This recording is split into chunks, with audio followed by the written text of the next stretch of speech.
Hello students, welcome to illuminance. This is Aanchal Karn. तो देखिए, हमने यहाँ पे स्टार्ट करा था mechanical properties of solid, okay, and we covered the part 1 of this lecture. तो यहाँ पे तो अगर जिसने भी इसका पार्ट 1 नहीं देखा है और पहले ये देखने आए हो तो पहले जा कर के पार्ट 1 देखो, क्योंकि अगर वो नहीं देखोगे तो फिर ये नहीं समझ में आएगा, ठीक है। तो यहाँ पे हम इसका पार्ट 2 देखेंगे। कुछ टॉपिक्स छूट गए थे हमारे, तो मैंने कहा था आपको कि मैं इसे कवर करवा दूँगी, ठीक है। तो देखो, हमने कहाँ तक पढ़ लिया था, तो आई थिंक हमने ये सब पढ़ लिया था, हुक्स लॉ तक पढ़ लिया था, ठीक है। हुक्स लॉ मतलब आपका क्या हुआ, हाँ, यंग्स मॉडुलस हो गया था आपका।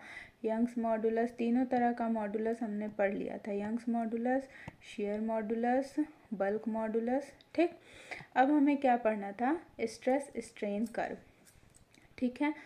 तो देखो, स्ट्रेस स्ट्रेन कर्व, ठीक है। इसको पढ़ने से पहले एक क्वेश्चन जान लो। एक क्वेश्चन यहाँ पे पूछा जाता है आपका कि देखो, जो आपने यंग्स मॉडुलस पढ़ा था ना, उसके बेसिस पर आपको एक क्वेश्चन पूछा जाता है। कौन सा क्वेश्चन, कि आप एक देखो, आप एक क्या लेते हो, रबर ले रहे हो, ठीक है, और आप एक क्या ले रहे हो, स्टील ले रहे हो, ठीक।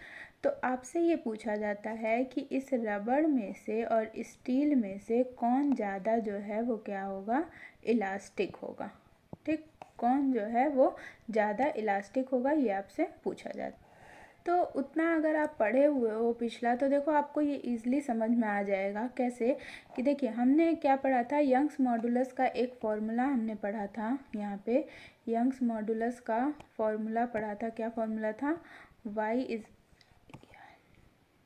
देखो, y इज इक्वल टू, क्या पढ़ा था, यंग्स मॉडुलस क्या था, कि आपका जो लॉन्गिट्यूडनल स्ट्रेस था, ठीक है, लॉन्गिट्यूडनल स्ट्रेस और लॉन्गिट्यूडनल स्ट्रेन, इसका जो रेशियो था वो आपका यंग्स मॉडुलस था, ठीक। तो स्ट्रेस, अब स्ट्रेस में आपने क्या लिखा था, F/A लिखे थे, ठीक है, F/A लिखे थे। तो इस F में हम क्या करते हैं कि अगर हम उस पर जो वेट, इस वायर पे जो हम वेट लगा रहे हैं, अगर हम उसको mg लेके चलते हैं, ठीक है, तो हम क्या लिख सकते हैं, यंग्स मॉडुलस को हम लिख सकते हैं ना कि mg/A लिख सकते हो, ठीक। और स्ट्रेन होता है तो स्ट्रेन ΔL/L होता है, तो यहाँ पे L/ΔL। अब देखो, मैंने क्या किया है कि जो हमने स्टील की रॉड ली है, ठीक है, और जो हमने रबर की रॉड ली है, उस दोनों को हमने क्या करा है, सेम लेंथ लिया है, same area of cross section लिया है, और सेम वेट उस पर लगाया है, ठीक। इतना हमने क्या करा है, सेम करा है। तो जब हम स्टील के लिए इसको लिखते हैं, किसको, यंग्स मॉडुलस के फॉर्मूला को जब हम स्टील के लिए लिखेंगे, तो देखो, स्टील के लिए क्योंकि हमने वेट सेम किया है, एल सेम है हमारा, बस इसमें चेंज होगा, किसमें चेंज होगा, जो आपका इलोंगेशन हो रहा है, ठीक। तो ये स्टील का मान लो ये हो गया, ठीक है। इसके बाद रबर का लेते हो, तो रबर का आपका हो जाएगा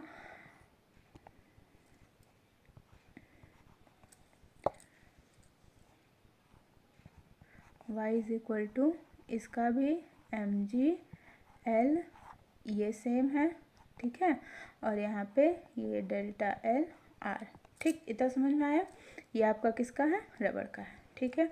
अब देखो, आपको निकालना है कि कौन ज़्यादा स्टील है, ठीक।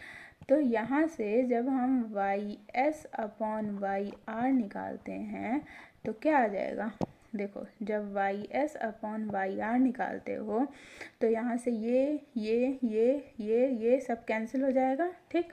तो बचेगा क्या आपका,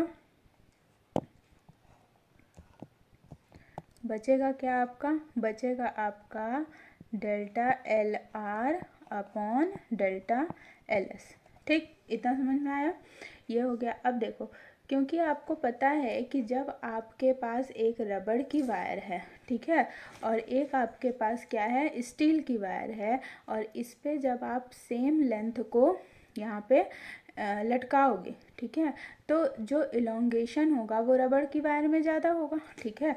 तो इसका मतलब यहाँ से क्या होगा कि डेल्टा एल जो होगा वो किसका, रबड़ का डेल्टा एल जो होगा वो ज़्यादा होगा किससे, स्टील के डेल्टा एल से। ठीक, इतनी बात तो समझ में आ रही है कि रबड़ का डेल्टा एल जो है वो स्टील के डेल्टा एल से ज़्यादा होगा। तो जब रबड़ का डेल्टा एल स्टील के डेल्टा एल से ज़्यादा होगा तो देखो ये जो प्रपोर्शन है ये कैसे डिपेंड कर रहा है इस पर, तो वाई एस जो है जब एल आर ज़्यादा होगा तो इसका मतलब वाई एस भी ज़्यादा होगा, जब एल एस ज़्यादा होगा तो एल एस ये कम होगा तो इसका मतलब वाई आर कम होगा, ठीक है, ऐसे प्रोपोर्शनल है। तो यहाँ से आपका ये क्लियर हो रहा है ना कि वाई एस जो है वो ग्रेटर होगा किसके, वाई आर के। ठीक, तो इतनी बात समझ में आ गई। तो यहाँ से क्या आपका पता चला कि यहाँ से हमको ये पता चल रहा है कि जो आपका यंग्स मॉडुलस है वो स्टील का वो इससे रबड़ से क्या होगा, ज़्यादा होगा। इसका मतलब कि स्टील आपका जो है वो ज़्यादा इलास्टिक होगा, इसका यंग्स मॉडुलस ज़्यादा होगा। ठीक, इतनी बात समझ में आ गई। तो ये आपका क्वेश्चन जो है वो क्या होता है कि पूछा जाता है कि steel is more elastic than rubber, why. ठीक है, तो यहाँ से समझ में आ गया कि कैसे हो रहा है। ठीक है, इतनी बात समझ में आ गई। अब चलो देखो ये टॉपिक थोड़ा छूट गया था, ये आता है एग्ज़ाम में 1 नंबर 2 नंबर, 1 नंबर में तो नहीं 2 नंबर में पूछ लेते हैं कभी कभी। ठीक है, तो अब इसके बाद आपको क्या पढ़ना है, देखो स्ट्रेस स्ट्रेन कर्व ये क्या होता है, अब समझो समझो इस चीज़ को क्या होता है। देखिए आपको पता है कि क्या होगा कि जैसे ही हम कोई वायर ले रहे हैं, ठीक है, और वायर पे वेट लटका रहे हैं तो इसमें इलोंगेशन होगा। ठीक, मतलब कि जब स्ट्रेस इसमें आया, हमने स्ट्रेस दिया, इसका मतलब क्या, हम स्ट्रेस तो हम देंगे नहीं, स्ट्रेस तो इसमें अपने मन से आता है। ठीक है, ये मैंने पिछली क्लास में बता दिया था, तो पहले वो क्लास देखोगे तभी ये अच्छे से समझ में आएगा। ठीक, तो जब इसमें स्ट्रेस आया, मतलब जब हमने इस पर जो फोर्स लगाया है, डिफॉर्मिंग फोर्स, तो जैसे ही हम फोर्स लगा रहे हैं वैसे ही इसमें क्या होता है, एक स्ट्रेन आता है। मतलब स्ट्रेन आता है मतलब नॉर्मल लैंग्वेज में इसके लेंथ में चेंज होता है। ठीक है, तो जैसे ही हमने फोर्स दिया वैसे ही इसके लेंथ में चेंज हुआ। ठीक है, अब हम क्या कर रहे हैं, उस फोर्स को चेंज कर रहे हैं। जब फोर्स को चेंज कर रहे हैं तो लेंथ जो है, जो बढ़ा था घटा था जो भी हुआ था उसमें भी चेंज हो जाएगा। ठीक, तो क्या होता है कि देखो अगर हमने इसके फोर्स को क्या किया, वो 2 टाइम्स कर दिया। ठीक है, हमने इसके फोर्स को क्या किया, 2 टाइम्स कर दिया। तो जो इसका लेंथ है, जो फोर्स हमने लगाया है यहाँ पे डिफॉर्मिंग फोर्स, उसकी वजह से जो इसका लेंथ बढ़ा है वो इसका लेंथ कितना बढ़ेगा, क्या वो भी 2 टाइम्स हो जाएगा इसका लेंथ जो है, या फिर थोड़ा ही सा बढ़ेगा, या फिर बहुत ज़्यादा बढ़ जाएगा। ठीक है, या फिर बहुत ज़्यादा बढ़ जाएगा। तो वो कैसा बढ़ेगा, अगर हम फोर्स को 2 टाइम्स कर रहे हैं तो उसका लेंथ जो है वो कितना बढ़ेगा। तो यही जो है कि लेंथ उसका कितना बढ़ेगा, कितना बढ़ना चाहिए, ठीक है, यही आपका रिलेशन जो है वो बताता है कि मतलब कि सिंपली समझो ना कि जब हम फोर्स इसमें लगा रहे हैं तो उस फोर्स को जैसे जैसे हम चेंज कर रहे हैं तो हमारा उस प्रपोर्शन में स्ट्रेन, मतलब लेंथ उस प्रपोर्शन में हमारा कैसे कैसे चेंज होगा, यही चीज़ आपका क्या बताता है, स्ट्रेस स्ट्रेन कर्व। ठीक है, इतनी बात समझ में आई। तो देखो स्ट्रेस स्ट्रेन कर्व, तो हमने यहाँ पे अब देखो इसको समझने की कोशिश करना। ठीक है, पढ़े होगे कि पढ़े नहीं भी होगे तो देखे होगे लैब में कि यहाँ पे ऐसे करके एक इंस्ट्रूमेंट रहता है, इसको यहाँ पे फिक्स कर देते हैं, दूसरा एक यहाँ पे वायर रहता है, यहाँ पे एक वेट रहता है।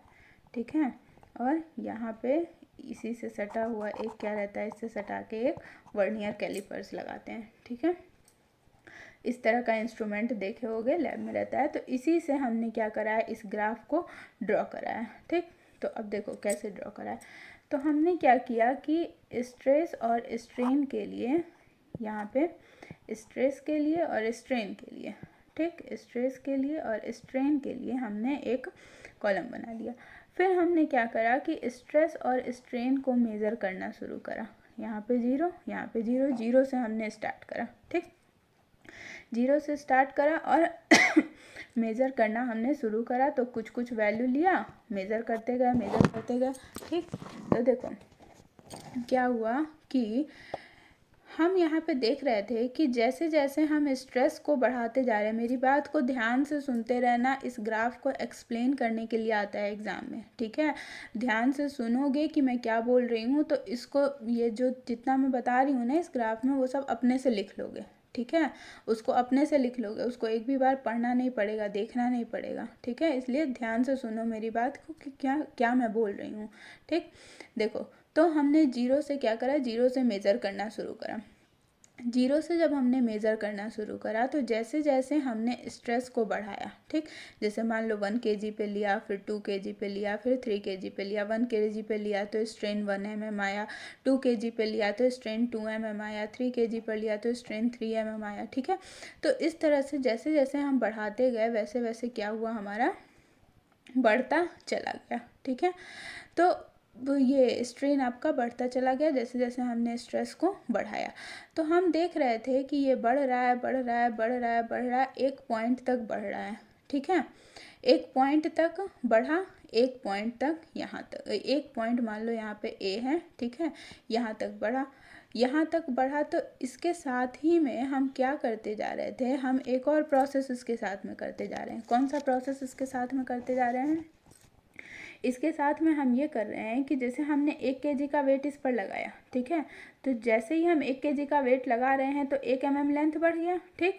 अब हम उस 1 kg के वेट को हटा दे रहे हैं। तो जैसे ही हम 1 kg के वेट को हटा रहे हैं, ये वापस अपने पोजीशन पे आ जा रहा है, ठीक।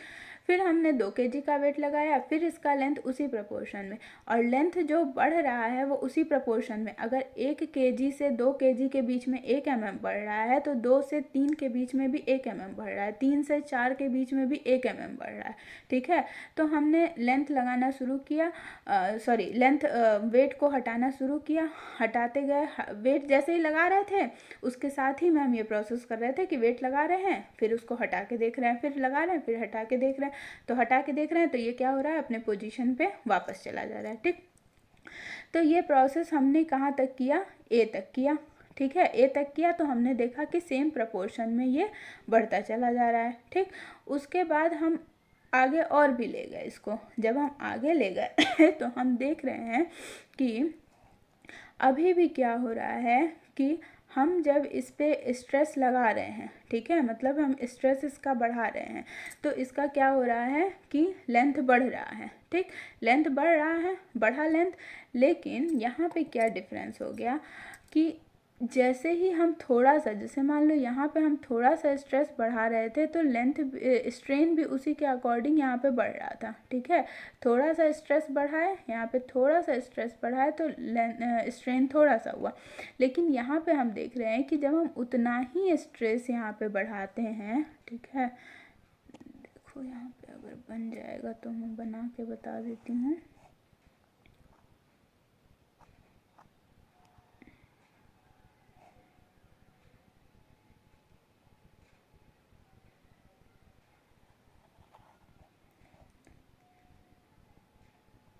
यहाँ तक आपका क्या हो गया, ये ए पॉइंट हुआ, ठीक है, ये ए हुआ। यहाँ पे आपका क्या हुआ, ये बी हुआ, ठीक।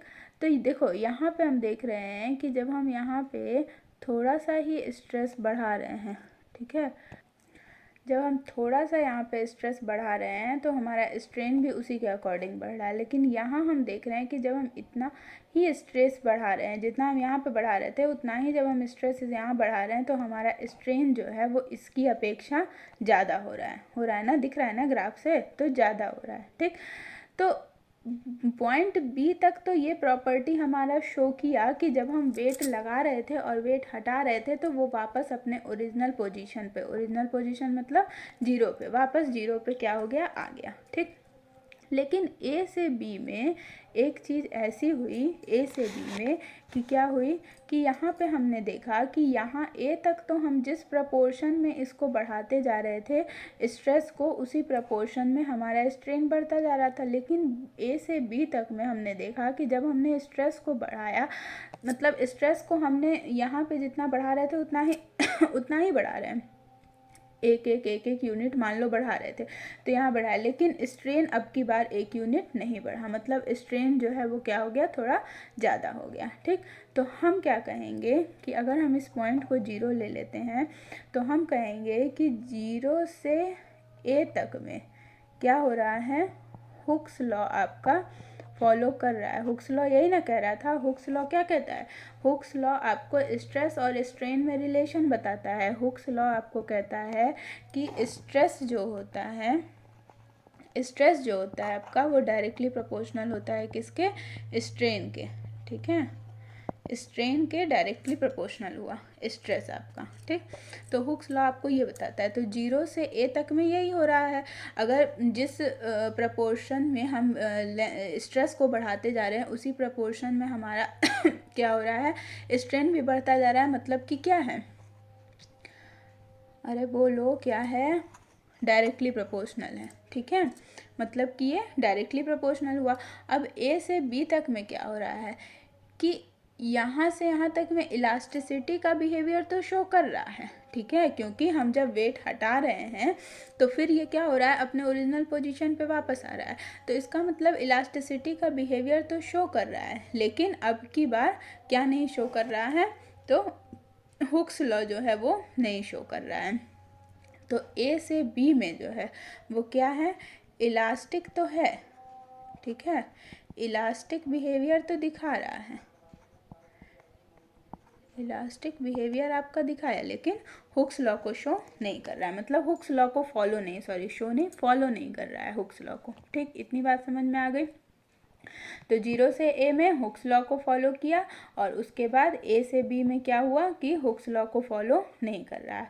अब देखो क्या होता है, अब बी के बाद जो है वो जैसे ही हम स्ट्रेस को थोड़ा सा भी बढ़ा रहे हैं, ठीक है, बी के बाद देखो यहाँ पे, बी के बाद देखो इसमें, बी के बाद जैसे ही हम स्ट्रेस को थोड़ा सा बढ़ाए, ठीक, जैसे ही हम स्ट्रेस को यहाँ पे थोड़ा सा बढ़ा रहे हैं, तो जैसे ही हम यहाँ पे स्ट्रेस को थोड़ा सा भी बढ़ाते हैं, हम देख रहे हैं कि स्ट्रेन देखो बी से सी तक में जाओ तो स्ट्रेस कितना बढ़ा है, लगभग बी के पॉइंट के ही बराबर है। देखोगे तो एकदम मामूली सा, इतना कि इसमें आप इंडिकेट भी नहीं कर सकते हो। ठीक है, ग्राफ में तो थोड़ा सा ही बढ़ा है, लेकिन स्ट्रेन देखो कितना ज़्यादा बढ़ गया, बी से सी तक में देखो स्ट्रेन कितना ज़्यादा बढ़ गया। ठीक है, तो हम देख रहे हैं कि जैसे ही हम बी से सी में जा रहे हैं तो थोड़ा सा ही स्ट्रेस को बढ़ा रहे हैं तो स्ट्रेन क्या हो रहा है, बहुत ज़्यादा हो जा रहा है। ठीक, उसके बाद क्या होता है कि जैसे ही हम बी से आगे बढ़ रहे हैं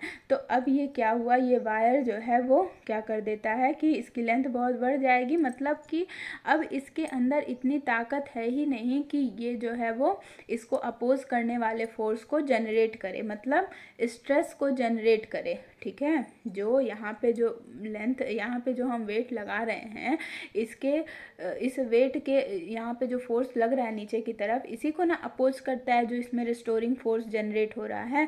तो ये रेस्टोरिंग फोर्स क्या होता है, इस मटेरियल की ही प्रॉपर्टी होती है। इस मटेरियल मतलब जैसा मटेरियल आप ले रहे हो वैसा ही रेस्टोरिंग फोर्स इसमें जनरेट होगा। ठीक है, तो एक टाइम होता है कि जब हम इसको बढ़ाते जाते हैं तो ये एक लिमिट तक ही बढ़ता है, इलास्टिक लिमिट पढ़ाया था मैंने, याद करो। ठीक है, तो अब क्या हुआ कि पॉइंट बी के बाद ये जो वायर था हमारा, इसने इल्ड कर दिया। इल्ड कर दिया मतलब हिंदी में बोलोगे तो समर्पण कर दिया। समर्पण कर दिया मतलब इल्ड कर दिया, मतलब कि अब इसने बोल दिया कि भाई मेरे अंदर अब इतनी ताकत नहीं है कि मैं तुम जो फोर्स इसमें लगा रहे हो, मैं उसको अपोज करने के लिए फोर्स मतलब अपने अंदर जनरेट करूं। अब मेरे पास इतनी ताकत नहीं है। ठीक है, अब मैं इसका अपोज करने के लिए, इस लेंथ को रोकने के लिए या तुम्हारे द्वारा लगाए गए फोर्स का अपोज करने के लिए अब मैं इसमें फोर्स नहीं जनरेट कर सकता हूँ, इस वायर ने बोल दिया। ठीक है, तो इसका मतलब इस वायर ने क्या कर दिया, इल्ड कर दिया कि अब मेरे पास ये ताकत नहीं है, अब मैं नहीं बढ़ा सकता हूँ। ठीक, तो जब हम बी से सी में जा रहे हैं तो क्योंकि पॉइंट बी से सी में जैसे ही जा रहे हैं तो थोड़े से स्ट्रेस के लिए ही बहुत ज़्यादा लेंथ बढ़ जा रहा है मेरा ठीक है, तो इसलिए अब यहाँ पे जो है वो इसको रिस्टोरिंग फोर्स जनरेट करने का इसमें जो क्वालिटी थी, इसमें जो रिस्टोरिंग फोर्स जनरेट करने की ताकत थी, अब वो ख़त्म हो गई। ठीक है, तो इसलिए इस पॉइंट को हम लोग क्या कहते हैं, इलास्टिक लिमिट। यहाँ पे इलास्टिक लिमिट इसका आ गया, ख़त्म हो गया, और इस पॉइंट को हम लोग क्या कहते हैं, इल्ड पॉइंट। ठीक है, क्योंकि यहाँ के बाद वायर ने क्या किया, इल्ड कर दिया। ठीक है, समर्पण कर दिया कि अब मैं रेस्टोरिंग फोर्स को जनरेट नहीं कर सकता हूँ। ठीक, तो इसलिए बी को क्या कहते हैं हम लोग, इल्ड पॉइंट कहते हैं। ठीक, अब देखो जब हम सी पर भी आ गए तो फिर हमने वही प्रोसेस को दोहराया। किस प्रोसेस को, जो हम वेट हटाने का प्रोसेस देख रहे थे कि मतलब हम वेट हटा रहे थे तो वो अपने ओरिजिनल पोजीशन पे आ जा रहा था, वेट हटा रहे थे तो ओरिजिनल पोजीशन पे वापस आ रहा था। बी तक तो ये चीज़ फॉलो किया। ठीक है, मतलब बी तक तो इलास्टिसिटी का बिहेवियर फॉलो किया कि हम जैसे ही हटा रहे हैं वो अपने ओरिजिनल पोजीशन पे वापस आ जा रहा है। लेकिन जैसे ही हम सी पर गए, अब हमने क्या किया कि अब हमने यहाँ से फोर्स को हटाया तो हम देखते हैं कि ये आया तो कुछ मतलब दूर चढ़ा, तो मतलब ये जो अंदर का फोर्स था ये इसको कुछ तो ऊपर खींचा, लेकिन इसको 0 तक नहीं ला पाया। ठीक है, इसको 0 तक नहीं ला पाया, यहाँ 0 तक नहीं आ पाया। मतलब ये हुआ कि जब हम इसको इल्ड पॉइंट से बढ़ा, मतलब इल्ड स्ट्रेस जो है, इल्ड स्ट्रेस से जब हम इसको ज़्यादा स्ट्रेस देंगे, ठीक है, और उसके बाद जब हम उस स्ट्रेस को हटा देते हैं तो वायर अपने ओरिजिनल पोजीशन पे आना तो चाहता है लेकिन अपने ओरिजिनल पोजीशन पे नहीं आ पाता है। और इस वायर की जो लेंथ है ये क्या होती है, ये इंक्रीज़ हो जाती है और वो परमानेंटली इंक्रीज़ रहती है। ठीक है, अरे भाई जैसे रबर बैंड लेते हो ना तो देखते हो ना, रबर बैंड को जब खींचते जाते हो रबर बैंड को, तो एक टाइम ऐसा आता है कि आप जब उसको इतना खींच देते हो कि उसके बाद जब आप छोड़ते हो तो उसकी लेंथ जो है वो बढ़ जाती है ना। उसके बाद आप चाहते हो कि उसको छोटा कर दें तो वो छोटा नहीं हो पाता है, उसकी लेंथ उतनी ही बड़ी। जैसे मान लो कि नया वाला रबर बैंड लेते हो, नया एक ब्लैक कलर का एक होता है रबर बैंड। ठीक है, तो वो रबर बैंड लोगे तो इतना बड़ा सा रबर बैंड रहता है, उसको रबर को क्या करोगे, जैसे ही खींच दोगे बहुत तेज़ी से तो वो क्या होगा, उसका लेंथ इतना बढ़ जाएगा। ठीक, वो लेंथ तो उसका बढ़ा, ठीक है, टूटा भी नहीं वो तो, लेकिन अपने ओरिजिनल पोजीशन पे वापस नहीं आया, उसका लेंथ क्या हो गया, परमानेंटली बढ़ गया। तो वही होता है कि जब हम उसके इल्ड स्ट्रेस से, जो यहाँ पे है उसका इल्ड स्ट्रेस, देखो जो यहाँ पे है उसका इल्ड स्ट्रेस बी पर, तो जब हम इसके इल्ड स्ट्रेस से थोड़ा सा भी ज़्यादा स्ट्रेस देते हैं तो क्या हो जाता है, उसका जो लेंथ है वो परमानेंटली बढ़ जाता है, इसका लेंथ। ठीक है, तो ये जो हुआ इसको हम लोग क्या कहते हैं कि ये परमानेंट सेट हो गया। ठीक, इसको हम लोग एस से मान लो डिनोट कर देंगे तो ये इसको हम लोग कहते हैं कि ये परमानेंट सेट है। ठीक, तो एस यहाँ पे क्या हो गया, एस परमानेंट सेट। ठीक, इतनी बात समझ में आई। अब देखो तो इसलिए यहाँ पे देखो, यहाँ पे ए को हम प्रोपोर्शनल लिमिट कहते हैं क्योंकि 0 से ए तक जा रहे हैं तो प्रोपोर्शनैलिटी को फॉलो कर रहा है, मतलब हुक्स लॉ को फॉलो कर रहा है। ठीक है, ए से बी में जा रहे हैं तो यहाँ पे बी पे जैसे ही आ रहे हैं तो इलास्टिसिटी के बिहेवियर को तो शो कर रहा है, लेकिन यहाँ पे प्रोपोर्शनैलिटी के बिहेवियर को नहीं शो कर रहा है। और बी पर जैसे ही हम आ रहे हैं तो बी पर उसका क्या हो रहा है, वो अपने आप को इल्ड कर दे रहा है, मतलब उसका इल्ड पॉइंट आ जा रहा है। बी जो है वो इल्ड पॉइंट है, इल्ड स्ट्रेस आ जा रहा है। तो अब इस इल्ड स्ट्रेस से जैसे ही थोड़ा सा ज़्यादा हम लेंथ बढ़ाते हैं, थोड़ा सा ज़्यादा हम स्ट्रेस बढ़ाते हैं तो क्या हो जाता है, उसमें वायर में परमानेंट सेट हो जाता है। ठीक है, वायर में क्या होता है, परमानेंट सेट हो जाता है, मतलब अब वायर की लेंथ जो है वो परमानेंटली बढ़ गई। ठीक, इतनी बात समझ में आ गई।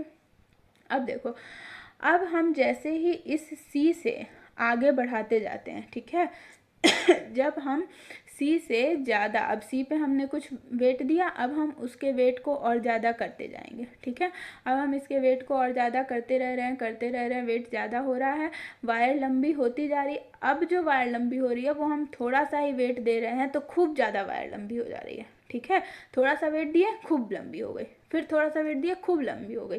तो ऐसे ही लंबी होते होते, लंबी जब हो रही है तो क्या हो रही है, पतली होती जा रही है। वायर अगर लंबी होती जाएगी तो पतली होती जाएगी। इतनी बात समझ में आ रही है ना कि जब लेंथ इसका बढ़ता जाएगा तो इसका जो रेडियस है वो कम होता जाएगा, ठीक है। इसकी जो विड्थ है ये कम होती जाएगी, ठीक।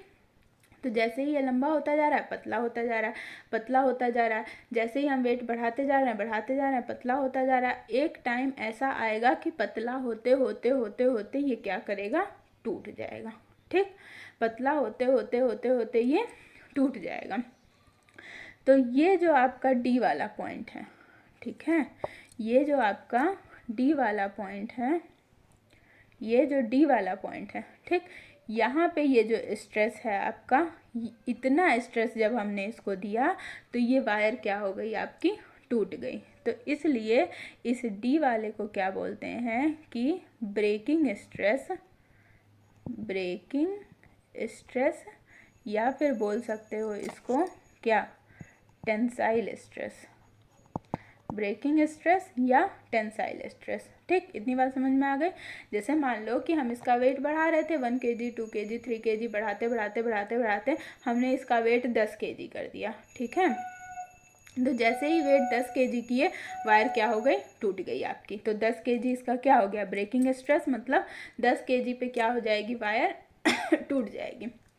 इतनी बात समझ में आए, 10 kg पे वायर टूट जाएगी। अब देखो ये क्या है, अब जब एक बार हमने इस पे 10 kg का वेट लगा दिया, ठीक है, 10 kg का वेट लगा दिया, अब वायर इतनी पतली हो चुकी है, मतलब इसका टूटने का प्रोसेस स्टार्ट हो चुका है।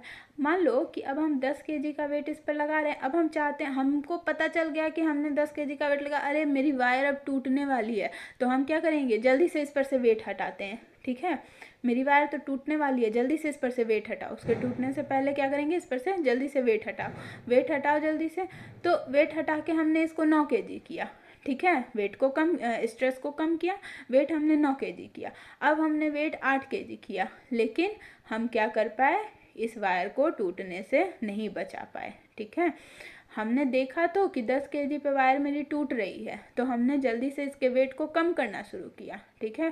10 kg से कम करना शुरू किया, 9.8 9.5 ऐसे करके कम करते करते 9 किए, फिर और कम किए, 8 पर ले आए, लेकिन हम इस वायर को टूटने से नहीं बचा पाए। तो क्या हो गया, वायर हमारा टूट गया। तो ये जो ई है आपका, इस ई को हम लोग कहते हैं ब्रेकिंग पॉइंट, ठीक है, ब्रेकिंग पॉइंट। ये क्या है, ये कौन सी प्रॉपर्टी शो कर रहा है, तो ये ये आपका यही प्रॉपर्टी दिखाता है कि एक बार जब हम ब्रेकिंग टेंसाइल स्ट्रेस पे पहुंच गए, ठीक है, एक बार जब हम ब्रेकिंग स्ट्रेस पे पहुंच गए, हमने उतना स्ट्रेस दे दिया कि वायर हमारा टूट जाएगा, तो अब हम उसके वेट को कम भी कर लेते हैं अगर, तभी भी एक पॉइंट कम करते भी जाते हैं कि हमारा वायर ना टूटे, तभी भी एक पॉइंट ऐसा आता है कि जब वो वायर क्या होता है, हमारा टूट जाता है, ठीक है। तो ये जो ब्रेकिंग पॉइंट है ये हमेशा ब्रेकिंग टेंसाइल से कम होगा, ठीक है। क्यों कम होगा, क्योंकि यहाँ पे हमने ब्रेकिंग स्ट्रेस दे दिया है उसको, ठीक है, ब्रेकिंग स्ट्रेस हमने दे दिया है, ब्रेकिंग टेंसाइल स्ट्रेस हमने उसको दे दिया है, मतलब एक बार उसका टूटने का प्रोसेस स्टार्ट हो गया। तो अब उसके अंदर इतना ताकत ही नहीं है, वो इतना जो है वो वेट गेन कर ही नहीं सकता है कि वो जो है, अगर हम वेट को कम भी कर दें, मतलब वो वायर इतनी पतली हो चुकी है, इतनी कमज़ोर हो चुकी है कि अगर हम उसके वेट को कम भी कर देते हैं तभी भी क्या होता है कि हमारा वायर जो है वो ब्रेक हो जाता है। तो इस पॉइंट पे अगर हम कम भी कर दे रहे हैं तो उस वायर को क्या हो रहा है, वो ब्रेक हो जा रहा है, ठीक है। तो ये है आपका पूरा ये स्ट्रेस स्ट्रेन कर्व। तो समझ में आया इसका प्रॉपर्टी, इसकी पूरी प्रॉपर्टी समझ में आई कि ये क्या क्या दिखा रहा है, ठीक है।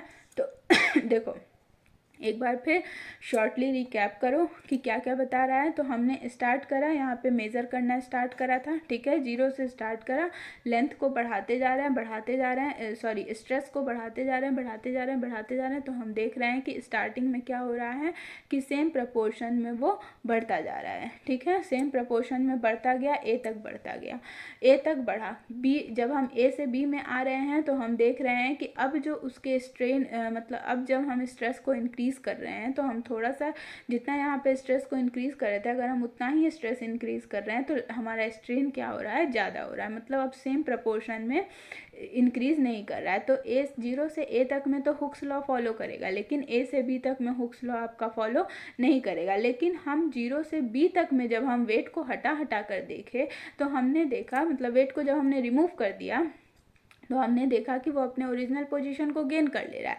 मतलब आप कहोगे कि 0 से बी तक में इलास्टिक बिहेवियर तो दिखा रहा है, लेकिन हुक्स लॉ 0 से ए तक में फॉलो कर रहा है, ठीक है। तो और जैसे ही बी पर आया, फिर उसके बाद बी से थोड़ा सा आगे बढ़ रहे हैं, तो बी से थोड़ा सा आगे बढ़ रहे हैं तो अब थोड़ा सा ही हम स्ट्रेस दे रहे हैं तो उसका लेंथ बहुत ज़्यादा बढ़ जा रहा है, मतलब स्ट्रेन उसमें बहुत ज़्यादा हो जा रहा है, ठीक है। तो अब थोड़े से स्ट्रेस के लिए स्ट्रेन उसमें बहुत ज़्यादा हो गया, तो ये जो बी है, बी पर वायर ने क्या किया, इल्ड कर दिया, इसलिए बी को इल्ड पॉइंट या इल्ड स्ट्रेस कहते हैं, ठीक। अब इसको जैसे ही सी पर जाते हैं, तो सी पर जाएंगे तो अब हम देख रहे हैं कि हम वेट जब हटा रहे हैं तो वेट हटाने के बाद जो है वो वापस तो आ रहा है, लेकिन अपने ओरिजिनल पोजीशन पे वापस नहीं आ रहा है, उसकी लेंथ जो है वो परमानेंटली बढ़ गई, मतलब कि उसमें परमानेंट सेट हो गया, ठीक। इतनी बात समझ में आ गई। उसके बाद जो है जैसे ही हम परमानेंट सेट के बाद उसको थोड़ा सा स्ट्रेस देते हैं, वो बहुत ज़्यादा बढ़ जाता है, उसकी लेंथ बहुत ज़्यादा बढ़ गई, और देते देते देते देते क्या होता है कि एक पॉइंट ऐसा आता है जब वो क्या हो जाएगा, ब्रेक कर जाएगा, टूट जाएगा, ठीक। तो ये आपका मान लीजिए इस पॉइंट पे टूट जा रहा है, तो इसको हम लोग ब्रेकिंग स्ट्रेस या टेंसाइल स्ट्रेस कहते हैं। एक बार जब टूटने का प्रोसेस स्टार्ट हो जाता है तो हम अगर उसके वेट को कम भी करते जा रहे हैं, तो हम अगर कम भी करते जाएंगे उसके वेट को, तभी भी हम उसको टूटने से नहीं बचा सकते हैं, क्योंकि वो इतना कमज़ोर हो चुका है कि वो अब टूटेगा ही। तो अगर हम वेट को कम भी कर रहे हैं, स्ट्रेस को कम भी कर रहे हैं, तभी भी हम उसको टूटने से नहीं बचा पाते हैं, और एक पॉइंट आता है जब वो क्या हो जाता है, टूट जाता है, कम स्ट्रेस करने के बाद भी। तो इसको हम लोग क्या कहते हैं, इसको हम लोग कहते हैं ब्रेकिंग पॉइंट, ठीक है। तो इतना समझ में आया। तो ये आपका पूरा क्या है, हो गया है बहुत गंदा, इसको मिटा दिया जाए। तो ये आपका पूरा क्या था, ये पूरा है आपका स्ट्रेस स्ट्रेन कर्व, ठीक है। ज़्यादा नंबर में आता है एक्सप्लेन करने के लिए। तो आई होप आप लोगों को अच्छे से समझ में आ गया होगा। जब देख लोगे वीडियो ख़त्म हो जाएगा तो एक काम बस इतना करना कि ये जितना मैंने बताया है, ठीक है, या फिर अभी ही जब इसको देख रहे हो तो वीडियो को पॉज करके जितना भी मैंने बताया उसको एक बार, ज़्यादा कुछ नहीं करना है, बुक से भी नहीं पढ़ना है, बस उसको एक बार अपनी लैंग्वेज में उसको एक बार कॉपी में नोट डाउन कर लो, एक बार लिख लो। तो जब उसको अपनी लैंग्वेज में एक बार लिख लोगे कॉपी में, तो ये चीज़ आपको एकदम समझ में आ जाएगी कि हाँ ये कैसे कैसे हो रहा है, इसमें कैसे कैसे इसको करना है, ठीक है। उसके बाद आप आसानी से ये ग्राफ बनाइएगा एग्ज़ाम में और उसको एक्सप्लेन कर दो, उसको अपने लैंग्वेज में। कोई ज़रूरी नहीं कि आप बुक के लैंग्वेज को छापिए या बुक के लैंग्वेज को याद करिए, याद करने की भी कोई ज़रूरत नहीं है, ठीक है। जैसा मैंने बोला बस उसको एक बार अपने लैंग्वेज में लिख डालना, फिर उसके बाद ये आपका टॉपिक एकदम अच्छे से तैयार हो जाएगा, ठीक है। समझ में आई इतनी बात। चलो देखो, अब हम इस स्ट्रेस स्ट्रेन की ये जो कर्व पढ़े हो, इसकी ये जो ग्राफ की प्रॉपर्टी पढ़े हो, ठीक है। ये जो ग्राफ आप पढ़े हो,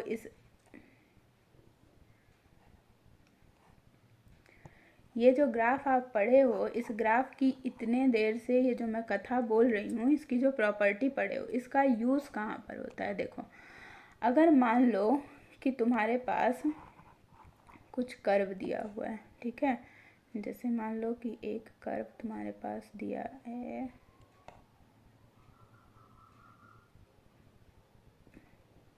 ठीक है, मान लो इस तरह से एक कर्व दिया है, थोड़ा सा ज़्यादा गंदा बन गया लेकिन ठीक है समझने के लिए।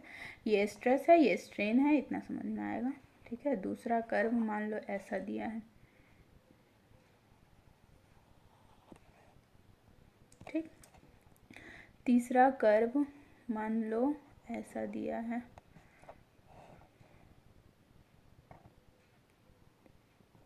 ये सब 0 से जाएगा, ठीक है। अगर मेरा नहीं बन रहा है 0 पे तो इसका मतलब ये मत समझना कि 0 से नहीं जाएगा, ठीक। और मान लो चौथा कर्व आपका ऐसा दिया है, ठीक है, ऐसा दिया है, ठीक। ये सब स्ट्रेस स्ट्रेन है। अगर मैं आपसे कहूँगी कि पहला कर्व और दूसरे कर्व में जब हम आते हैं, तो पहले कर्व और दूसरे कर्व की जब हम बात कर रहे हैं तो मुझे बताओ कि पहले और दूसरे में एक, मैं आपको बोलती हूँ कि एक जो है वो आपका क्या है, एक रबड़ का है, एक आपका रबड़ का कर्व है और दूसरा आपका क्या है, स्टील का कर्व है। ठीक, तो अब मुझे बताओ कि कौन सा रबड़ का कर्व है, कौन सा स्टील का कर्व है। वीडियो को पॉज करना, थोड़ी देर सोचना कि कौन सा आपका रबड़ का कर्व है, कौन सा स्टील का कर्व है, हम कैसे इसको बता सकते हैं। ठीक, तो देखो कैसे बताओगे। यहाँ पे देखिए, जो हमने प्रॉपर्टी अभी पढ़ी है स्ट्रेस स्ट्रेन कर्व की, उसी से पूरा डिफाइन करेंगे। देखो, जब हम यहाँ पे आ रहे हैं तो देख रहे हैं कि यहीं तक चलो, ठीक है, जब ये स्ट्रेट लाइन है, ठीक, जब ये हुक्स लॉ को फॉलो कर रहा है, तो जब ये स्ट्रेट लाइन है, हुक्स लॉ को फॉलो कर रहा है, तो हम देख रहे हैं, मान लो यहाँ पे मैंने एक पर्टिकुलर पॉइंट लिया, ठीक, इस पर्टिकुलर पॉइंट पे हम देख रहे हैं कि स्ट्रेन इतना हो रहा है, ठीक, इतना स्ट्रेस, हम इतना स्ट्रेस दे रहे हैं तो स्ट्रेन इतना हो रहा है। ठीक है, सेम यही पॉइंट यहाँ पर आ जाओ। ठीक है, यहाँ पे हम देख रहे हैं कि जब हम यहाँ पे इसको, इस वाले मटेरियल को जब हम इतना स्ट्रेस, ग्राफ से क्या समझ रहे हो ये देखना, कि इस वाले मटेरियल को जब हम इतना स्ट्रेस दिए तो उसमें इतना स्ट्रेन हुआ, इतना स्ट्रेन, ठीक है, कितना स्ट्रेन, इतना स्ट्रेन हुआ, ये स्ट्रेन हुआ। इसको जब हम स्ट्रेस दिए तो इसको जब हम स्ट्रेस दे रहे हैं, इतना ही सेम स्ट्रेस जितना यहाँ पे दिया मैंने, उतना ही यहाँ पे स्ट्रेस जब इसको दे रहे हैं तो इसमें इतना स्ट्रेन हो रहा है। ठीक है, इतना स्ट्रेन हुआ इसमें। अब बताओ, दिमाग लगाओ थोड़ा सा कि कौन सा स्टील का हो सकता है, कौन सा रबड़ का हो सकता है। ठीक, तो देखो एकदम जनरल, एकदम कॉमन चीज़ है कि जब आप रबड़ पे जितना वेट लगा रहे हो, अगर आप एक स्टील की वायर लेते हो, एक रबर की वायर ले रहे हो, दोनों पे सेम वेट लगा रहे हो, मान लो दोनों पे 5-5 किलो का वेट लगा रहे हो, इलोंगेशन किस में ज़्यादा होगा, किस में ज़्यादा हुआ इलोंगेशन, समझ में आ रहा है, किस में, रबड़ में ज़्यादा हुआ। ठीक, तो अगर रबड़ में इलोंगेशन ज़्यादा हुआ मतलब रबड़ में, रबड़ की लेंथ ज़्यादा बढ़ी। ठीक है, रबड़ की अगर लेंथ ज़्यादा बढ़ी तो इसका मतलब स्ट्रेन किस में ज़्यादा हुआ, रबड़ में ज़्यादा हुआ। तो इसमें स्ट्रेन ज़्यादा है, इसमें स्ट्रेन कम है, इसका मतलब क्या हुआ, ये आपका रबड़ का हुआ, ये क्या हुआ, स्टील का हुआ। ठीक है, या फिर बोल सकते हो ये हार्ड मटेरियल का हुआ। आता है एग्जाम में क्वेश्चन कि कौन सा ग्राफ हार्ड मटेरियल का है, कौन सा ग्राफ सॉफ्ट मटेरियल का है, तो ये हार्ड मटेरियल का हुआ, ये आपका क्या हुआ, सॉफ्ट मटेरियल का हुआ। आई बात समझ में इतनी। ठीक, अब देखो उसी तरह से अगर हम इन दोनों ग्राफ की बात करें, ये जो थर्ड पर है और ये जो आपका फोर्थ पर है, ठीक है, इन दोनों की बात करें तो इसमें बताओ, एक ग्राफ आपका एल्यूमिनियम का है और एक ग्राफ आपका ग्लास के मटेरियल का है। ठीक, अब कैसे बताओगे कि कौन सा ग्राफ एल्यूमिनियम का है, कौन सा ग्राफ ग्लास के मटेरियल का है। तो देखो, एक इसको भी सोचना, एक बार अपने से सोचना वीडियो पॉज करके कि कैसे हम बताएंगे। ठीक है, अब देखो कैसे यहाँ पे भी बताएंगे हम। तो यहाँ पे हम क्या देखते हैं, यहाँ पे हम देख रहे हैं कि मान लो यहाँ पे कुछ पॉइंट होगा, ठीक है, सी परमानेंट सेट का, इसमें भी कुछ परमानेंट सेट का पॉइंट होगा। तो इसको जब हम परमानेंट सेट के बाद हम जैसे जैसे वेट लगाते जा रहे हैं, वैसे वैसे ये खिंचता ही जा रहा है, खिंचता ही जा रहा है, लंबा ही होता जा रहा है। ठीक है, कुछ मेटल्स ऐसे होते हैं जिसको क्या करते हैं कि हम जिसको हम अगर उसको उस पर वेट लगाते जाते हैं, ठीक है, मान लो हैमर से उसको लगा रहे हो, तो वो हैमर से उसको जो है उस पर वेट कर रहे हो, तो वो क्या होता है, और खींचता ही चला जाता है, लंबा ही होता चला जाता है। ठीक है, तो कुछ मटेरियल ऐसे होते हैं हमारे, तो इस टाइप का जो मटेरियल है, ठीक है, जो हमारा, हम उस पर जब वेट लगाते जा रहे हैं तो वो खिंचता जा रहा है, खिंचता जा रहा है, लंबा होता जा रहा है, मतलब उसका स्ट्रेन लेंथ उसका बढ़ता ही जा रहा है। ठीक, और कुछ ये मटेरियल ऐसा है जब हम यहाँ पे मान लो कहीं पर आपका होगा परमानेंट सेट का पॉइंट, ठीक है, उस परमानेंट सेट से हम थोड़ा सा ही वेट ज़्यादा किए तो क्या हो गया, हमारा ब्रेकिंग टेंसाइल स्ट्रेस आ गया, फिर हमारा ब्रेकिंग पॉइंट आ गया, बस हम थोड़ा सा ही वेट बढ़ाए। तो ऐसा क्या होगा, एल्यूमिनियम पढ़े होगे केमिस्ट्री में एक मेटल पढ़े होगे मैलिएबल, ठीक है, एक मेटल पढ़े होगे मैलिएबल एंड डक्टाइल, ठीक, मैलिएबल एंड डक्टाइल, और एक पढ़े होगे ब्रिटल, पढ़े हो ना। ठीक, तो ये जो है मैलिएबल एंड डक्टाइल, अगर आपका डेल्टा एल जो है वो वेरी लॉन्ग है, ठीक, तो उस वाली कैटेगरी को हम लोग क्या बोलते हैं, वेरी लॉन्ग है तो उस वाले कैटेगरी को हम लोग क्या बोलते हैं, मैलिएबल एंड डक्टाइल मटेरियल। क्या होगा, एल्यूमिनियम का होगा, ये समझ में आया। और ये क्या होगा आपका, ग्लास का। समझ में आ रहा है, थोड़ा सा भी वेट देंगे तो ग्लास है, टूट जाएगा तुरंत, ठीक। और एल्यूमिनियम है, एल्यूमिनियम को आप देते जाओ, वो डक्टाइल होता है, मैलिएबल होता है, वो बढ़ता जाएगा, तो डेल्टा एल क्या हो जाएगा आपका, यहाँ पे शॉर्ट हो जाएगा। समझ में आई इतनी बात, ठीक है। तो ये आप जो ग्राफ पढ़े हो स्ट्रेस स्ट्रेन कर्व जो पढ़े हो, उसका हम लोग इस तरह से यूज़ देखते हैं, ठीक है। इतनी बात समझ में आई। अब देखो अगला टॉपिक क्या आपको देखना है, पॉइजन्स रेशियो। अब देखो पॉइजन्स रेशियो क्या होता है, तो देखो पॉइजन्स रेशियो क्या होता है। देखो नॉर्मली देखते हो कि अगर मान लो कोई भी सिलेंडर ले रहे हो, ठीक है, वायर ले रहे हो, वायर भी एक तरह का सिलेंडर ही ना हुआ। देखो यहाँ से समझो कि देखो मान लो कि कोई सिलेंडर लेते हो, ठीक है, ये आपने एक सिलेंडर लिया, ठीक है। अब देखो क्या हुआ कि इस सिलेंडर पे जब वेट लगा रहे हो, ठीक है, इस सिलेंडर पे जब वेट लगा रहे हो, ठीक, तो जैसे ही वेट लगाओगे इसके लेंथ इसका जो है वो इंक्रीज होगा। लेंथ इंक्रीज हुआ ना, इसका लेंथ इंक्रीज हुआ, लेकिन लेंथ इंक्रीज, तो लेंथ जो इंक्रीज हुआ इसको हमने क्या बोला, इसको हमने नाम दिया लॉन्गिट्यूडनल स्ट्रेन, दिया ना नाम। तो लेंथ जो इंक्रीज हो रहा है इसके साथ साथ ही एक लेटरल डायमेंशन में भी चेंज होता है। लेटरल डायमेंशन में चेंज हुआ मतलब क्या, क्या लेटरल डायमेंशन मतलब साइड से एक और चेंज होता है, क्या, इसकी जो ब्रेथ है, ठीक है, इसकी जो विड्थ है और इसका जो रेडियस है, किसका, ये जो क्रॉस सेक्शनल एरिया है, ठीक है, ये जो क्रॉस सेक्शनल एरिया है इसका जो रेडियस है और इसकी जो ब्रीथ है, ठीक है, ये दोनों भी साथ में चेंज, जब हम लेंथ बढ़ाते जाते हैं तो ये दोनों क्वांटिटी क्या होती है, कम होती जाती है, ठीक। तो जब लेंथ बढ़ा रहे हैं तो उसको हम लोग लॉन्गिट्यूडनल लॉन्गिट्यूडनल स्ट्रेन कहते हैं। और जब साइड से ये दोनों चीज़ कम हो रहा है, रेडियस उसकी कम होती जाती है, तो उसको हम क्या कहते हैं, लेटरल स्ट्रेन, ठीक है। साइड से वो हो रहा है तो उसको हमने लेटरल स्ट्रेन नाम दिया। तो मान लो कि कोई वायर है जिसका लेंथ एल है, इसमें इंक्रीमेंट डेल्टा एल हो रहा है, ठीक है। तो इसमें जो लॉन्गिट्यूडनल स्ट्रेन है, ये लॉन्गिट्यूडनल स्ट्रेन क्या हो जाएगा, लॉन्गिट्यूडनल स्ट्रेन आपका हो जाएगा, पेन ही नहीं चलेगा, लॉन्गिट्यूडनल स्ट्रेन आपका हो जाएगा डेल्टा एल बाई एल, ठीक है। और लेटरल स्ट्रेन जो हो जाएगा, लेटरल स्ट्रेन जो हो जाएगा वो क्या हो जाएगा, वो हो जाएगा minus of delta R by R. R क्या है, area of cross section, radius of cross sectional area, ठीक है, क्रॉस सेक्शन में जो भी है उसका एरिया का रेडियस है, ठीक, सॉरी एरिया मतलब उसका रेडियस है, ठीक। माइनस साइन क्या इंडिकेट कर रहा है, माइनस साइन ये इंडिकेट करता है कि जैसे जैसे लेंथ बढ़ती जाएगी ये क्वांटिटी आपकी कम होती जा रही है, मतलब दोनों अपोज कर रहा है एक दूसरे का, तो ये आपका शो करता है। तो पॉइजन्स रेशियो सिग्मा से डिनोट करते हैं, ठीक है।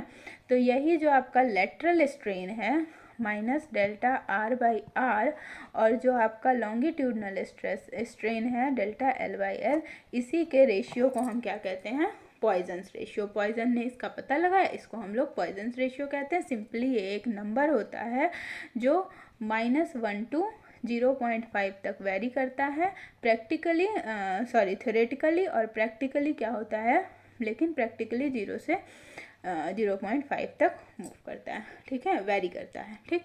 इतनी बात समझ में आए, तो ये सिंपल आपका पॉइजन्स रेशियो ये था। इतनी बात आपको समझ में आ गई। अब देखो क्या पढ़ना है, तो देखो इसके बाद हमको क्या पढ़ना है कि हमको पढ़ना है कि एप्लीकेशन क्या होता है, ये जो इलास्टिसिटी हम पढ़ रहे हैं इसका एप्लीकेशन क्या हुआ, ठीक है। तो ये जो इलास्टिसिटी हमने पढ़ा सॉलिड की प्रॉपर्टी है। तो जहाँ पर भी सॉलिड मटेरियल का यूज़ हो रहा है कहीं पे भी, तो वहाँ पे इस इलास्टिसिटी का यूज़ होगा, ठीक है। कैसे? अब दो चीज़ तो यहाँ पे देख ही लिया कि एक उसका मेलिएबल प्रॉपर्टी और डक्टाइल जो है प्रॉपर्टी या ब्रिटल प्रॉपर्टी, ये सब जानने के लिए हम क्या करते हैं, इलास्टिसिटी का यूज़ करते हैं, ठीक है।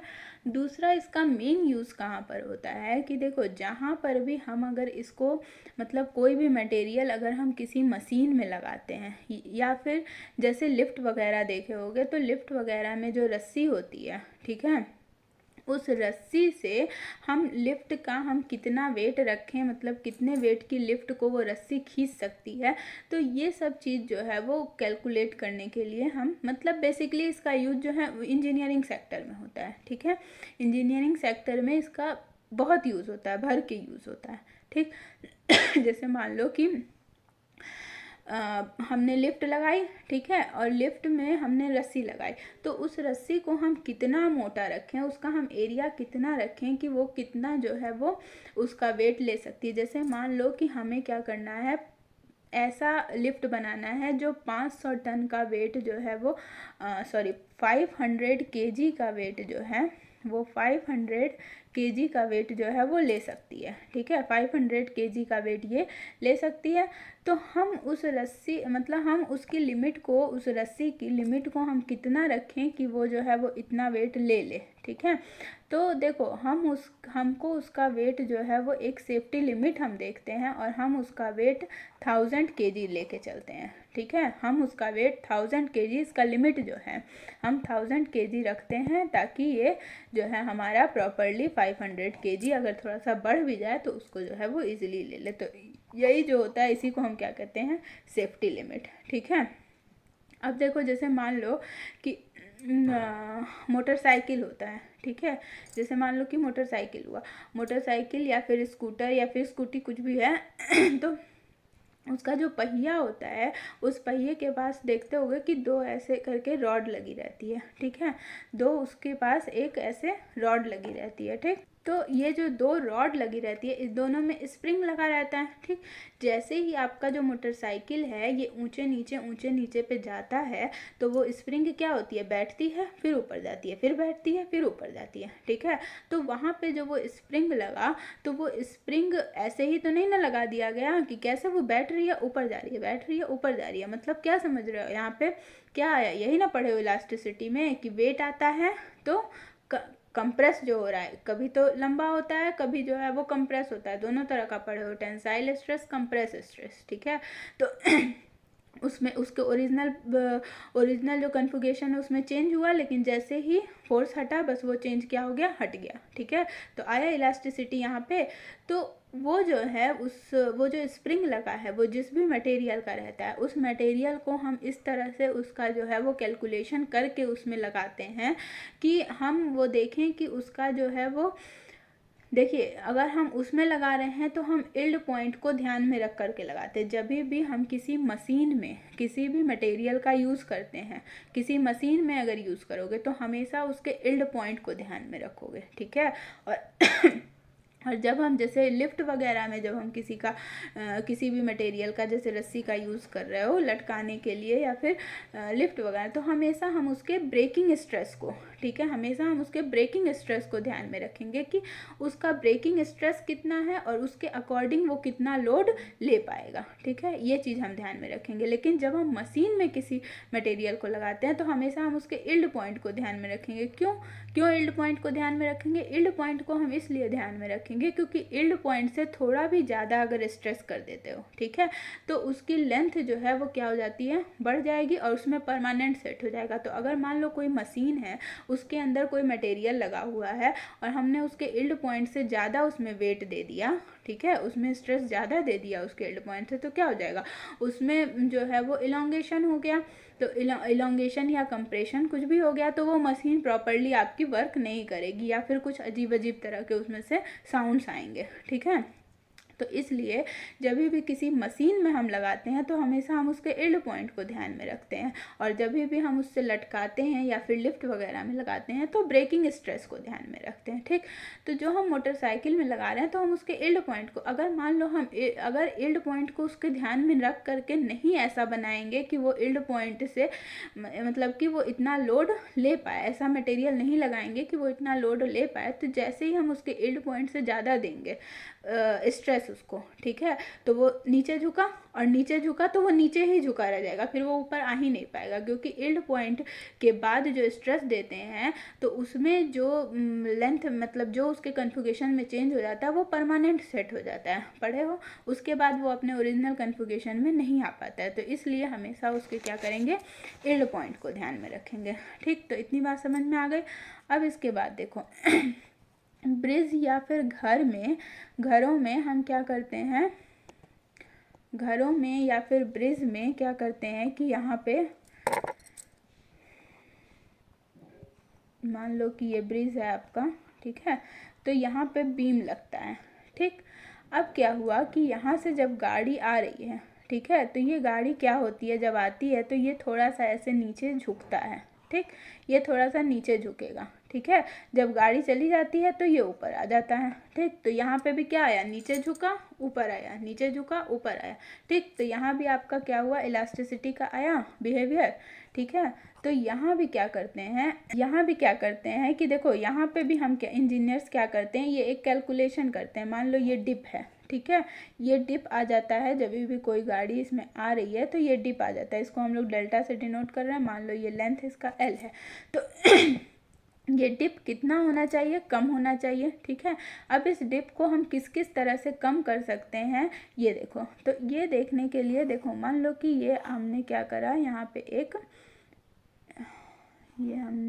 यहाँ पे स्टील एक हमने यहाँ पे ये रॉड लिया, ठीक है,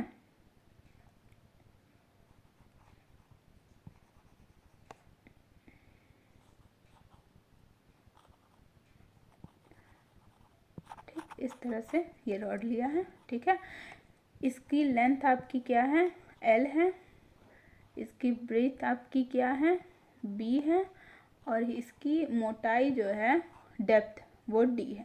ठीक, यहाँ पे हमने क्या करा है, डब्लू वेट लगाया है। अब हम देखना चाहते हैं कि जब यहाँ से आपकी कोई भी गाड़ी आ रही है या कुछ भी आ रहा है तो ये कितना डिप हो रहा है, डेल्टा। तो हमने कैलकुलेशन करा, और कैलकुलेशन करके जो हमने वैल्यू निकाली डेल्टा की, वो वैल्यू आपकी होती है D is equal to W, ये जो वेट लगा है, L cube upon 4B D cube, और Y, जहाँ पे Y आपका क्या है, दूसरे स्लाइड पे ले लो इसको। डेल्टा इज इक्वल टू क्या हो जाता है, delta is equal to W L cube upon 4B D cube Y क्या है, जो मटेरियल यूज़ कर रहे हो उस मटेरियल का यंग्स मॉडुलस। ठीक है, अब देखो ये जो डिप है आपकी, ये डिप किस किस चीज़ पे डिपेंड की, ये जो डिप है आपकी वेट पे डिपेंड की। जितना ज़्यादा वेट उस पर से ले जाओ, कैसे कैसे डिपेंड करिए, जितना ज़्यादा वेट उस पर से ले जाओगे उतना क्या होगा, ये नीचे झुक जाएगा। ठीक है, डिप ज़्यादा हो जाएगा। ठीक, अगर वेट ज़्यादा ले जाओगे तो डिप ज़्यादा हो जाएगा। इतनी बात समझ में आ गई। जितना लंबा उसको करोगे, मान लो कि पहले लेंथ एल था, हम उसको 2 टाइम्स कर दे रहे हैं, तो डिप कितना हो गया, 8 टाइम्स, मतलब हम लेंथ को 2 गुना कर रहे हैं, तो जो हमारा झुक रहा है वो 4 गुना हो जा रहा है। ठीक, इतनी बात समझ में आई। बी ब्रेथ जो है, ब्रेथ पे कैसे डिपेंड करता है, ये आपका मान लो 2 टाइम्स कर रहे हो तो डिप आपका क्या हो जा रहा है, 1/2 टाइम्स हो जा रहा है। ठीक है, उसी तरह मान लो डी है आपका डेप्थ को आप 2 टाइम्स कर रहे हो तो आपका डिप क्या हो जा रहा है, 1/8 टाइम्स हो जा रहा है। ठीक है, यंग्स मॉडुलस ये तो कांस्टेंट रहता है मटेरियल के लिए। ठीक है, अब देखो अगर मैं पूछूं कि डिप को, हमको पता है कि डिप को हमको कम करना है, ठीक है, डिप हमें कम रखना है, तो अगर मैं ये पूछूं कि ये जो आप मटेरियल इस पे लगा रहे हो, ये जो आप ले रहे हो, ये इसमें से सबसे ज़्यादा फेवरेबल कंडीशन कौन सी हुई हमारे डिप को कम करने के लिए, क्या हम ऑप्शन देखो, क्या हम लेंथ को वेट को बढ़ा देंगे तो डिप कम हो जाएगा, या फिर हम लेंथ को बढ़ा देंगे तो डिप कम हो जाएगा, ब्रीथ को बढ़ा देंगे, ब्रीथ को बढ़ा देते हैं तब डिप कम हो जाता है, या फिर इसको बढ़ा दे रहे हैं तब। सबसे फेवरेबल कंडीशन क्या हुआ, ठीक है। तो यहाँ से समझ में आ जा रहा है कि सबसे फेवरेबल कंडीशन क्या हुआ, डी। अगर हम डी को इंक्रीज करते हैं, डी मतलब डेप्थ, अगर हम उसकी मोटाई को इंक्रीज करते जा रहे हैं तो हमारा क्या होगा, डिप उतना ही कम होता जाएगा। इसलिए ये जो हमने लिया हुआ है, कहाँ गया, रुको, ये जो हमने लिया है, ठीक है, ये आपका इतना मोटा है, ठीक है। जैसे मान लो कि इस तरह से बीम रखे हुए हो, ठीक है, तो ये इतना मोटा है, ये इसकी लंबाई हो गई, ये इसकी चौड़ाई हो गई, और ये इसकी मोटाई हो गई, इतना मोटा है। इस तरह से हम लिए, इसको देखोगे तो इस तरह से, जब इसको हम क्या करेंगे, इस तरह से ना ले करके हम इसको इस तरह से लगा देंगे। तो अब मेरा ये जो चौड़ाई था ये क्या हो गया, इतना इतना, अब इसका क्या हो गया, डेप्थ हो गया। समझ में आया। तो बस हमारा यूज़ करने का तरीका चेंज हो जाएगा। हम जो इस तरह से लगा रहे थे, 2 पिलर है, 2 पिलर पे हम बीम इस तरह से लगा रहे थे, इस तरह से ना लगा करके हम उसको इस तरह से लगा देंगे। तो इस तरह से जब हम लगाएंगे तो हमने क्या करा, डेप्थ को इंक्रीज कर दिया, और जब डेप्थ इंक्रीज करेंगे तो डिप क्या हो जाएगा, बहुत कम हो जाएगा, एकदम ना के बराबर, ठीक है। तो ये आपका एकदम ना के बराबर हो गया, ठीक। तो जब हम इसको ऐसे साइड से देखते हैं तो हम क्या देखते हैं, इसमें आपको इस तरह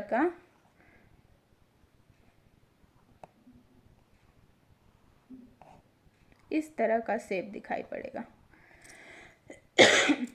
देखे हो ऐसा कहीं पर,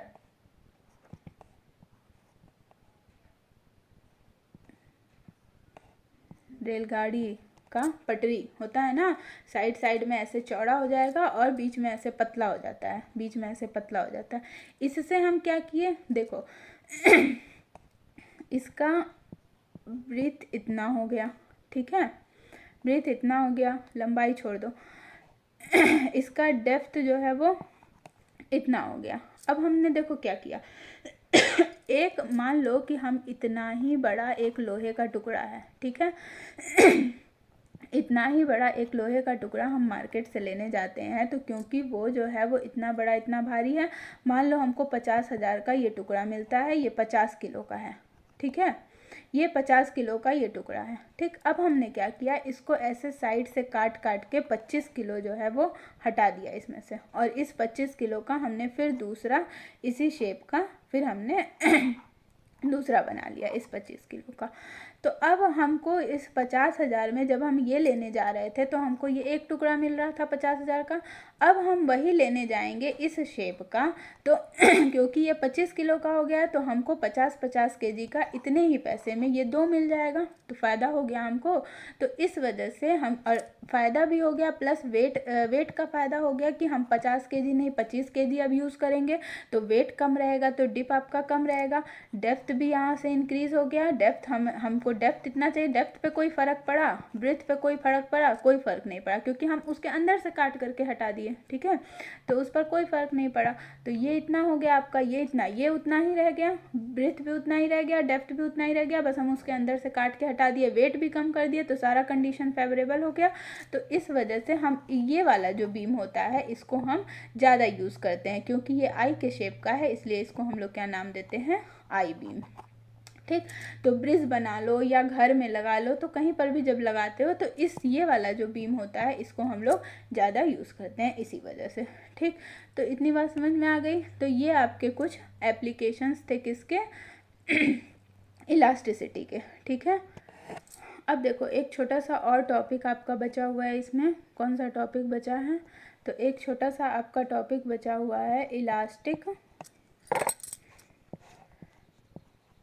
पेन ही नहीं चलेगा तो कैसे बताएंगे, इलास्टिक पोटेंशियल एनर्जी, ठीक है, इलास्टिक पोटेंशियल एनर्जी।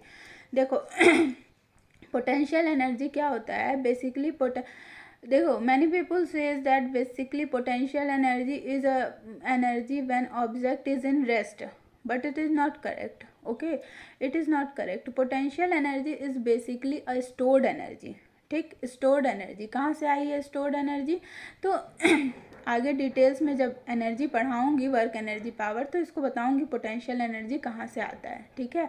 तो जैसे ही जब भी किसी चीज़ पर मतलब जब भी कोई ऑब्जेक्ट जो है आपका उस ऑब्जेक्ट पे वर्क कर रहा हो या ऑब्जेक्ट वर्क कर रहा है, तो वो जो वर्क डन होता है वो उसमें स्टोर हो जाता है, उस ऑब्जेक्ट के अंदर स्टोर हो जाता है, और वही जो है वो क्या होता है, वही जो स्टोर्ड वर्क डन होता है वही उसका पोटेंशियल एनर्जी में कन्वर्ट होता है, ठीक है। तो यहाँ पे जब वायर में क्या करते हैं कि जब वायर में हम लोड यहाँ पे लगा रहे हैं, डिफॉर्मिंग फोर्स लगा रहे हैं, तो इस डिफॉर्मिंग फोर्स के अगेंस्ट इसमें क्या हो रहा है, जो इसमें इंटर एटॉमिक स्ट्रेस जनरेट हो, मतलब इंटर एटम जो है इसके अंदर वो इसके अगेंस्ट जो है वो काम करते हैं, ठीक है, वर्क करते हैं। तो वही वर्क डन क्या होता है, इसमें स्टोर होता है, वही पोटेंशियल एनर्जी के फॉर्म में होता है। तो देखो छोटा सा इसका एक डेरिवेशन है। देखो हमने क्या पढ़ा है, Young's modulus y is equal to F by A यहाँ पे, और यहाँ पे डेल्टा एल, और यहाँ पे क्या हो जाएगा आपका एल, ठीक है। तो यहाँ से अगर फोर्स निकालते हो तो फोर्स इज इक्वल टू क्या हो जाएगा, Y A delta L by L, ठीक। अगर उस वायर में एक छोटा सा स्मॉल जो है वो क्या करते हैं, इलोंगेशन और करते हैं, स्मॉल इलोंगेशन थोड़ा सा और करेंगे, तो उस स्मॉल इलोंगेशन, मान लो हम स्मॉल इलोंगेशन डीएल करते हैं, तो उसको करने में हमको कितना वर्क करना पड़ेगा, तो work is equal to force into displacement, तो डीएल का डिस्प्लेसमेंट हम कर रहे हैं, ठीक है। यहाँ से क्या हो जाएगा, फोर्स की जगह आप लिख सकते हो Y A delta L by L into D L, ठीक, इतना लिख सकते हो यहाँ पे, क्योंकि स्मॉल किए हैं इसलिए डी डब्ल्यू हो जाएगा, ठीक। अब देखो हमको क्या करना है, L इज इक्वल टू 0 से L तक हमको क्या करना है, निकालना है। तो हम L इज इक्वल टू 0 से L तक क्या करेंगे, इसको इंटीग्रेट कर देंगे, तो W इज इक्वल टू क्या हो जाएगा आपका, L इज इक्वल टू 0 से L तक इसको जब इंटीग्रेट करोगे तो ये क्या हो जाएगा, Y A L by L delta L by small L by capital L, इसको कर लो, ठीक है, और इसको कर लो डी एल, ठीक। यहाँ पे से डेल्टा हटा दो, पीछे से भी डेल्टा हटा दो,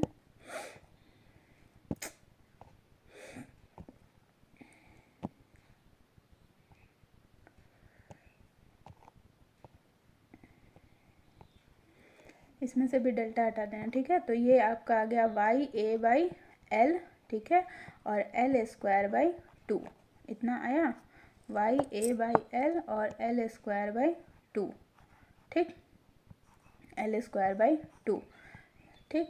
यहाँ से क्या लिख सकते हो इसको, 1/2 वाई, यहाँ से लिख सकते हो 1/2 वाई और एल बाई एल का स्क्वायर इंटू ए एल, ठीक, एल बाई एल का स्क्वायर इंटू ए एल। तो ये आपका क्या हो गया, यही जो डब्ल्यू, इसको पोटेंशियल एनर्जी लिख सकते हो। तो यहाँ पे यू इज इक्वल टू क्या हो गया, half Young's modulus into strain का स्क्वायर इंटू वॉल्यूम, ठीक है, इंटू वॉल्यूम हो गया। और इसको स्ट्रेस के फॉर्म में ऐसे लिख सकते हो, u is equal to Y A by L, ठीक है, वाई यहाँ पे वाई ए नहीं वाई एल बाई एल, ठीक है, वाई एल बाई एल हो गया यहाँ पे, इंटू एल बाई एल हो गया, इंटू ए एल हो गया, ठीक। तो ये आपका स्ट्रेस हो गया, ये strain, stress into strain into volume, और जब एनर्जी पर डेंसिटी निकालना है तो यहाँ पे इससे डिवाइड कर दोगे, ठीक। तो ये आपका पूरा फॉर्मूला है, ठीक है। तो यहाँ पे ये आपका चैप्टर जो है वो ख़त्म होता है, ठीक। आई होप ये समझ में आई होगी, सारी चीज़ें समझ में आई होंगी जो जो मैंने आपको बताया है। तो सेम थिंग, अगर कोई भी डाउट हो किसी भी टॉपिक में, अगर कुछ भी नहीं समझ में आ रहा है तो कमेंट सेक्शन में लिखना कि क्या नहीं समझ में आ रहा है, मैं उसको अगले वीडियो में रिजॉल्व करने की पूरी कोशिश करूँगी, ठीक है। तो एक बार इस वीडियो को पूरा देख लेना, उसके बाद नोट्स बुक से एक बार उसको पढ़ लेना, चैप्टर पूरी तरह से तैयार हो जाएगा। ठीक है, इसके बाद फिर मैं अगला चैप्टर बताती हूँ। ठीक, और न्यूमेरिकल अगर बोलोगे, न्यूमेरिकल अगर ठीक है, मैं इसके एक दो मतलब कुछ जो इंपॉर्टेंट न्यूमेरिकल्स हैं वो भी मैं इसको बता दूँगी। ठीक है, बीच में मैं बता दूँगी। और अगर चाहते हो, अगर कोई न्यूमेरिकल मतलब जानना चाहते हो कि हाँ हर टॉपिक पे न्यूमेरिकल, तो मुझे कमेंट सेक्शन में बताना कि मैम हर टॉपिक पे न्यूमेरिकल जो है वो बता दीजिए, तो टॉपिक ज़्यादा अच्छे से क्लियर होगा। ठीक है, ठीक, अगर नहीं कहीं पर भी नहीं समझ में आ रहा है तो मुझे कमेंट सेक्शन में बताना। ठीक है, टेंशन मत लेना, मैंने बोला है कि टर्म 2 का सिलेबस मैं करवा दूंगी, तो मैं टर्म 2 का सिलेबस करवा दूंगी। ठीक है, चलो इतना समझ में आ गया होगा। ठीक है, बाकी देखना, रिवाइज करना। ओके, अच्छे से पढ़ाई करो, अच्छे से एग्ज़ाम दो। ठीक है, कुछ भी ना समझ में आए तो बताना। बाकी वीडियो अगर अच्छा लगे तो लाइक करो, फिर दोस्तों के साथ शेयर करना और लोगों को भी बताना कि हाँ ठीक है ऐसे ऐसे पढ़ रहे हो। ठीक, और कुछ भी ना समझ में आए तो कमेंट करना। ठीक है, okay, take care, bye bye. फिर मिलते हैं अगले वीडियो में अगले टॉपिक के साथ। ठीक, ओके, बाय बाय।